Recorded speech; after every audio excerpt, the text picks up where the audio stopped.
Aujourd'hui, on se retrouve normalement pour la partie 4 de la fanfiction Five Nights at Freddy's 1.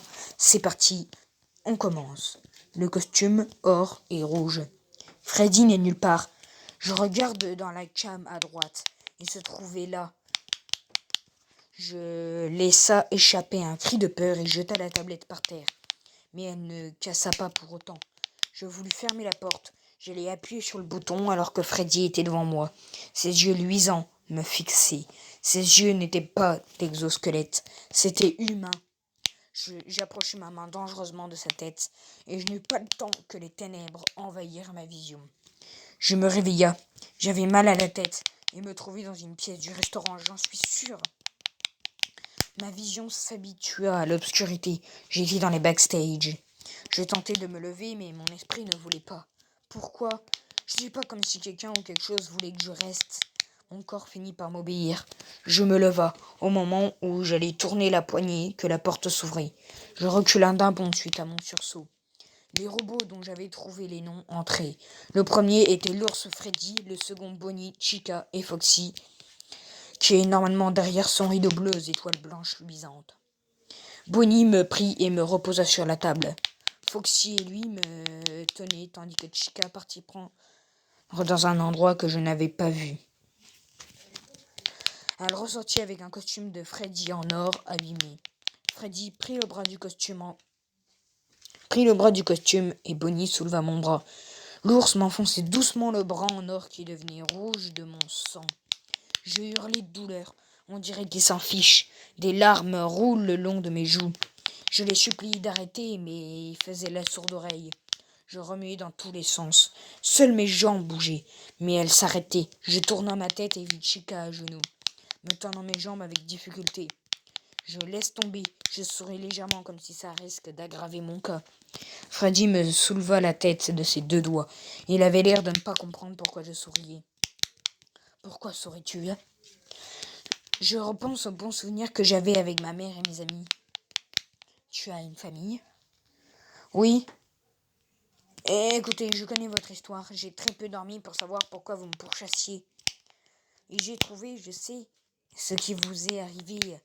Mais je ne connais pas votre assassin. Toi?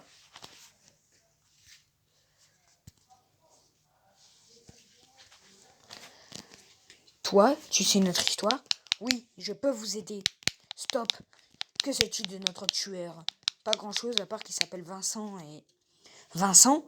Je me souviens d'un Vincent qui travaillait ici. Donc vous allez me laisser en vie? Je peux en savoir plus. Où est-il? Je ne sais pas, mais sur internet, ils disent qu'il est en prison. Mais peut-être qu'il est sorti. Je m'en fiche. Et je veux me venger. Je me vengerai. Et s'il le faut, j'irai dans cette prison pour le mettre dans le costume. Il avait l'air en colère. Je n'osais même pas parler, tellement j'avais peur qu'il me mette même dans le costume. Foxy et Bonnie me lâchèrent et Chica pareil. Je retira avec difficulté le bras gauche qui est maintenant couvert de sang, de mon sang. Ouais. Le dilemme. Je ne veux pas parler. J'ai trop peur qu'il continue de m'enfoncer dans le costume. Chica a regardé Freddy apeuré. Si nous te laissons en vie, nous aideras-tu? Nous aideras-tu? Oui, bien sûr. Alors tu resteras avec nous? Je reviendrai chaque nuit. Alors, Freddy? Je ne sais pas. Si tu arrives à la 4e nuit, tu pourras survivre. Cela te va? Oui. Je m'exclama comme si j'étais heureuse. Freddy me retira le bras du costume en or et me laissa repartir dans mon office. Il est seulement 3h54 et j'ai le bras presque arraché. Je partis en vitesse dans les toilettes sans qu'on me voie. Une fois à l'intérieur, je pris du papier toilette, beaucoup même, et enroula mon bras dedans. Après m'être vite soigné, je sors des toilettes et tombe nez à nez avec Chica. Ses yeux étaient noirs et une pupille blanche comme Bonnie la nuit dernière. Je reste figé. Elle fit un geste comme si elle allait m'attaquer ou m'attraper. Je partis en courant vers l'office et me jeta sur la tablette et regarde Foxy. Il est maintenant derrière le rideau de la Pirate Cove. Je laissai échapper un léger soupir de joie et de soulagement. J'ai presque tiré d'affaire. 5h49. Il reste 11 minutes avant que 6h sonne. Je pourrai enfin me coucher faire des recherches sur ce Vincent et pouvoir manger une bonne pizza aux frites. Je plaisante pas, j'adore les pizzas aux frites. Il reste 2 minutes et j'ai 1%. Ouah! Oula, je suis foutu. Quoique non. Les lumières sont toutes éteintes et j'entends des bruits de pas métalliques. Je regarde à droite et appuie sur les boutons, mais rien ne marche. J'entends alors le thème du restaurant. Je me retourne et vois Freddy. Enfin, seulement son visage qui s'illumine en jouant le thème. Je suis fichu, c'est sûr. Mais c'est mon réveil qui sonne 6 heures. Je me lève et toutes les lumières se rallument. Je vois alors Bonnie qui est derrière Freddy et montre un pouce en l'air comme pour me dire bon travail. Je lui souris et sors de mon office, le sourire aux lèvres. Une fois chez moi, je me mets en pyjama et me laisse tomber sur mon lit douillet et m'endors vite. Je ne crois pas cette fille. Mais elle a l'air sincère. Sincère. Bonnie, on dit sincère. Et oui, tu as raison, Bonnie. Moi, je la trouve confiante. Confiance. Moi, je lui fais confiance. Pourriez-vous vous taire? Je veux essayer de dormir. On est des robots, on ne dort pas. M'en fiche. Comment elle pouvait savoir ça? Je suis sûre que c'est elle qui nous a tués. Et je me vengerai comme je vengerai mes amis.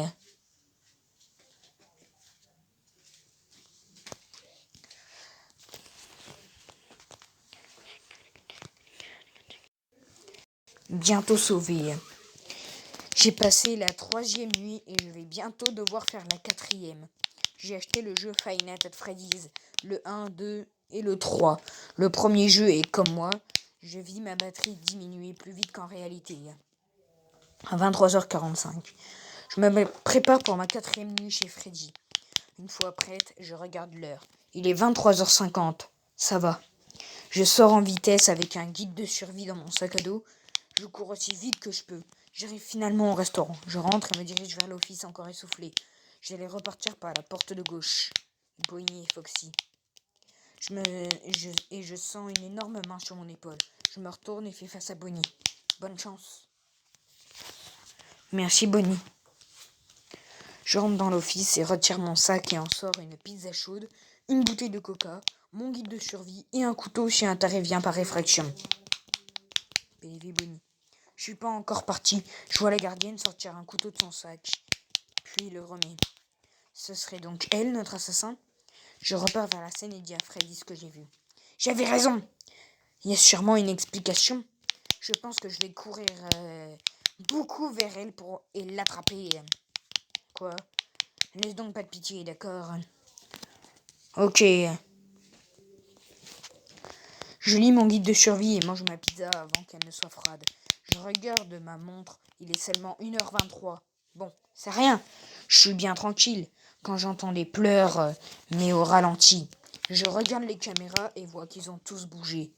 Je regarde la Pirate Cove et malheur, Foxy est parti. Je ferme la porte de gauche, hélico. J'entends alors qu'on toque à la porte. Je regarde de nouveau la Pirate Cove et vois Foxy qui s'y infiltre. Cette nuit ne sera pas du tout de tout repos. Je ferme les 2 portes car Bonnie est d'un côté et Freddy et Chica de l'autre. Je commence à paniquer, mais que va-t-il m'arriver si la batterie est à plat? Je regarde la tablette et vois qu'il me reste 57% et qu'il reste 3 et qu'il est 3h du mat. C'est bientôt la fin, je suppose. J'allume les lumières, ils sont toujours là, ils ne bougent pas, je ne peux plus tenir. En tout cas, plus longtemps, mais je vais persister. Je sors mon guide de survie et tourne à les pages pour arriver à une page qui paraît m'intéresser, mais rien. Je soupire et pris mon GCM et regarde la photo avec moi, ma soeur et ma mère. Je verse quelques larmes sur mon téléphone. Et moi qui voulais devenir game maker et chasseuse de fantômes, je plaisante pas. Je vois la gardienne pleurer en voyant son téléphone et en parlant de ce truc dans mon temps. C'était beaucoup plus gros. Je peux voir Bonnie avec son regard triste. Il tourna sa tête vers moi et baissa la tête et montra de son doigt le petit téléphone de la gardienne. Je regarde et je pense que c'est sa famille. Je toque à la vitre, elle se retourne. Je regarde toujours la photo lorsque j'entends qu'on toque à ma droite. Je me regarde et vois Freddy, il est luisant. Il me fait signe d'ouvrir la porte. Que devrais-je le faire? Et voilà, on a lu nos 3 autres chapitres de l'épisode 2 de la fanfiction FNAF 1. J'espère que cet épisode vous aura plu. C'était Valgamer et je vous dis ciao tout le monde.